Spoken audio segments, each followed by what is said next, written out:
నమస్తే, welcome to Andhraprabha.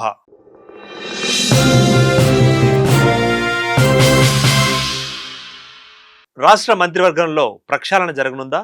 ఏ మంత్రిని ఇప్పుడున్న కేబినెట్ నుంచి తప్పిస్తారు?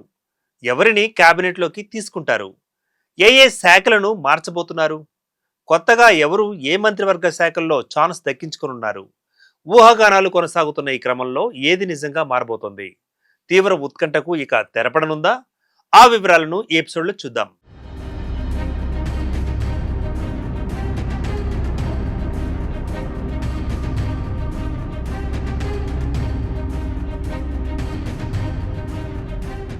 మంత్రివర్గ ప్రక్షాళనపై టీపీసీసీ చీఫ్ ప్రకటనతో కేబినెట్ మార్పులపై చర్చ మొదలైంది.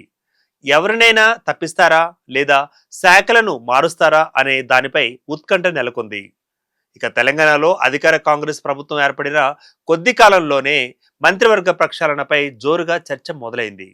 ముఖ్యంగా TPCC Telangana Congress committee chief చేసిన ప్రకటనతో ఈ ఊహాగానాలకు మరింత బలం చేకూరింది. ఈ ప్రక్షాళనలో ప్రస్తుత మంత్రులలో ఎవరైనా తప్పిస్తారా లేక వారి శాఖలను మారుస్తారా అనే దానిపై రాజకీయ వర్గాల్లో తీవ్ర ఉత్కంఠ నెలకొంది. ఇక కేబినెట్ మార్పులు దాదాపు ఖాయమనే ప్రచారం జరుగుతున్నప్పటికీ మార్పుల స్వరూపం, పరిధి ఏ విధంగా ఉంటుంది అనే దానిపై స్పష్టత లేదు. ముఖ్యమంత్రి రేవంత్ రెడ్డి నేతృత్వంలోని మంత్రివర్గంలో అసంతృప్తులు, పనితీరుపై సమీక్ష వంటి అంశాలు ఈ మార్పులకు కారణంగా నిలుస్తాయని రాజకీయ విశ్లేషకులు చెబుతున్నమాట.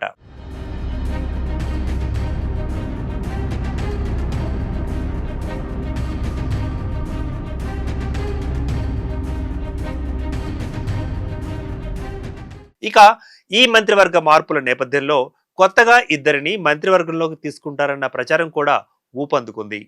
మరొక మాటలో చెప్పాలంటే జోరందుకుంది.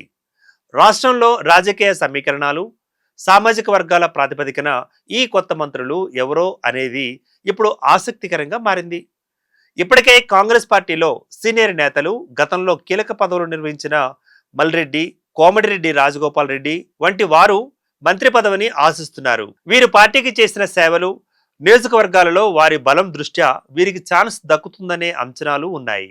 అయితే కేబినెట్లోకి కొత్త వారిని తీసుకునే క్రమంలో పాత వారిని ఎవరినైనా తొలగించే అవకాశం ఉందా లేదా అనే ప్రశ్న కూడా తలెత్తుంది. మరోవైపు కొందరు మంత్రులు తమ పదవులను కోల్పోతారనే ప్రచారం కూడా ఊపందుకుంది.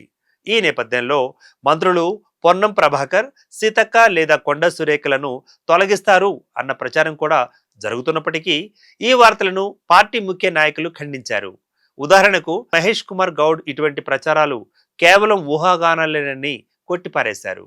అయితే పార్టీలో అంతర్గత సంతృప్తి, ప్రాంతీయ సమతుల్యత మరియు రాబోయే స్థానిక సంస్థల ఎన్నికలను దృష్టిలో ఉంచుకొని సీఎం రేవంత్ రెడ్డి మంత్రివర్గ విస్తరణపై ఏ విధమైన నిర్ణయం తీసుకుంటారో అనేది కీలకంగా మారింది.